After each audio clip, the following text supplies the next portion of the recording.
ये एक काल्पनिक कहानी है और दिल को गहराइयों तक छू जाने वाली। एक बार स्वर्ग में विचरण करते हुए कृष्ण और राधा एक दूसरे के सामने आ गए।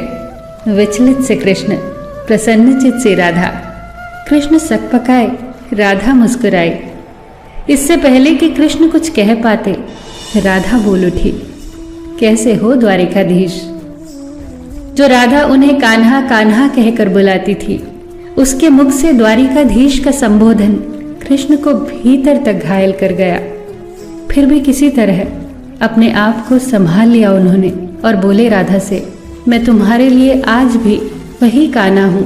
तुम तो मुझे द्वारिकाधीश मत कहो। आओ बैठते हैं, कुछ मैं अपनी कहता हूं, कुछ तुम अपनी सुनाओ। सच कहूं राधा, जब जब भी तुम्हारी याद आती थी, इन आंखों से आंसुओं की बूंदें निकल आती थी। राधा बोली, मेरे साथ ऐसा कुछ नहीं हुआ।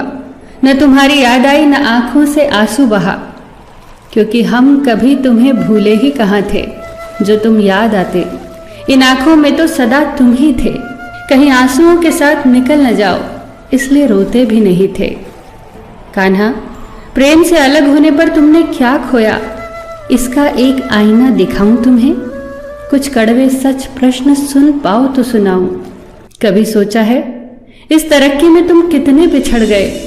यमुना के मीठे पानी से जिंदगी की शुरुआत की और समुद्र के खारे पानी तक पहुंच गए। एक उंगली पर चलने वाले सुदर्शन चक्र पर भरोसा कर लिया और 10 उंगलियों पर चलने वाली बांसुरी को भूल गए। कान्हा, जब तुम प्रेम से जुड़े थे तो जो उंगली गोवर्धन पर्वत उठाकर लोगों को विनाश से बचाती थी, प्रेम से अलग होने पर वही उंगली क्या क्या रंग दिखाने लगी। सुदर्शन चक्र उठाकर विनाश के काम आने लगी। कान्हा और द्वारिकाधीश में क्या अंतर होता है बताऊं? कान्हा होते तो तुम सुदामा के घर जाते, सुदामा तुम्हारे घर नहीं आता। युद्ध में और प्रेम में यही तो फर्क होता है। युद्ध में आप मिटाकर जीतते हैं और प्रेम में आप मिटकर जीतते हैं। कान्हा, प्रेम में डूबा हुआ इंसान दुखी तो रह सकता है, पर किसी को दुखी नहीं कर सकता। आप तो कई कलाओं के स्वामी हो, स्वप्न दूरदृष्टा हो, गीता जैसे ग्रंथ के दाता हो, पर आपने ये क्या निर्णय लिया? आपने अपनी पूरी सेना कौरवों को सौंप दी और अपने आप को पांडवों के साथ कर लिया। सेना तो आपकी प्रजा थी, राजा तो पालक होता है, उसका रक्षक होता है। आप जैसे महाज्ञानी उस रथ को चला रहे थे जिस पर बैठा अर्जुन आपकी प्रजा को ही मार रहा था। अपनी प्रजा को मरते देख आप में करुणा नहीं जगी, क्योंकि आप प्रेम से शून्य हो चुके थे। आज भी धरती पर जाकर देखो, आपकी द्वारिकाधीश वाली छवि को ढूंढते रह जाओगे। हर जगह, हर मंदिर में मेरे ही साथ खड़े नजर आओगे।